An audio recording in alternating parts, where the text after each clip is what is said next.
Hello and welcome to another Bushwhacker review. Today we are going to be taking a look at Josh Berry's Motorcraft Backseater Throwback from 2025.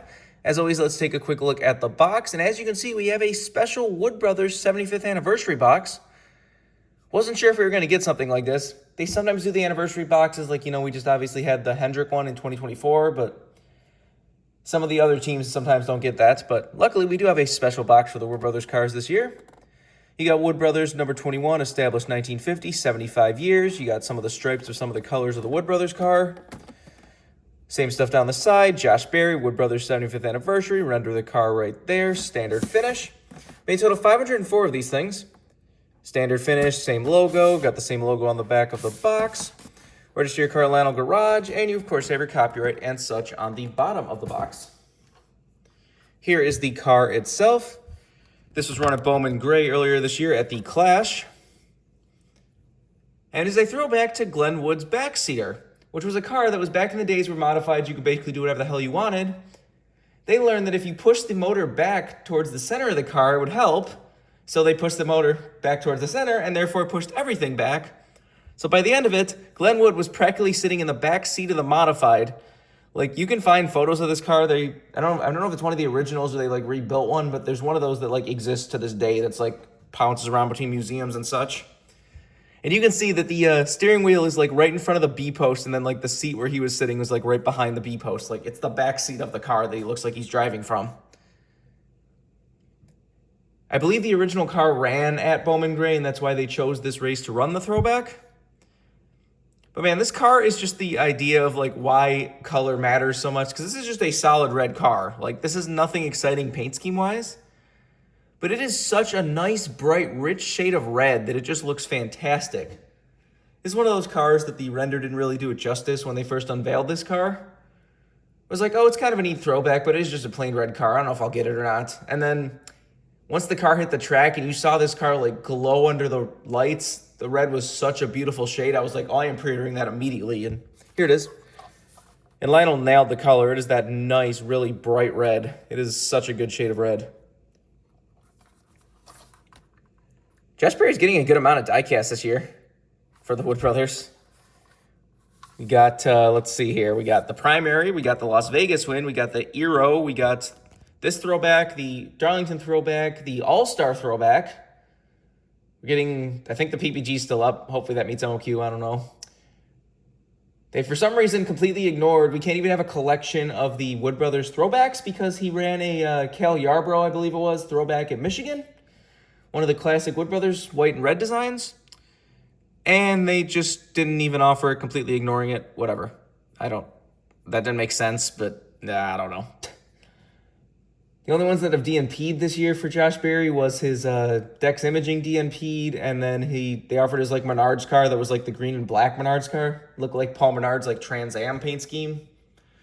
That DNP'd too, but I said I really don't understand the throwback getting DNP'd. Or not even, it wasn't even DNP'd, it just wasn't even offered. Like, why can't we have a full collection of the 75th anniversary Wood Brothers throwbacks? They did just kind of stop after that race too. Like, I was expecting, like, oh, maybe they'll run something at the Southern 500. Nothing. Maybe they'll run, like, Elliott Sadler's Bristol winning paint scheme at Bristol. Nothing. Just, like, I don't know. Maybe there'll still be one before the end of the year. Maybe, like, Martinsville. I don't know. But it's weird that they just kind of were running all these cool throwbacks for their anniversary year and then just randomly stopped halfway through the year. But whatever. Anyways, back to this car. Let's get down to sponsors. On the hood, you have Ford Motorcraft. Got Ford Mustang number 21, Wood Brothers 75th anniversary. Down the side, you got Ford Motorcraft. You got Quick Lane Tire and Auto Center. You got Dex Imaging and Eero back there. Got Ford Performance on the side skirt. They recently just changed back to like Ford Racing with the oval instead of that. So like, when are we going to actually get that on cars? Because I'm pretty sure like as of recording this video, the cars still have that on the side skirt. I was hoping we'd get back because it looks way better. I'm so happy they went back to the oval because that's such a boring, generic looking logo. Like that doesn't stand out in the slightest bit. Anyways, on the C post you have Lincoln Welders. On the B post you have Ford, Safety Clean, Wood Brothers 75th anniversary, and the American flag. You see Josh Berry's name is actually changed to the font of the original Backseater. That's cool. And then another little touch that people probably haven't noticed is they actually slightly changed the number font. The original car was a number 16, so they actually changed the 1 in the 21 to match the original 16. That is really cool, because like you do not see very many like alterations to the Wood Brothers font.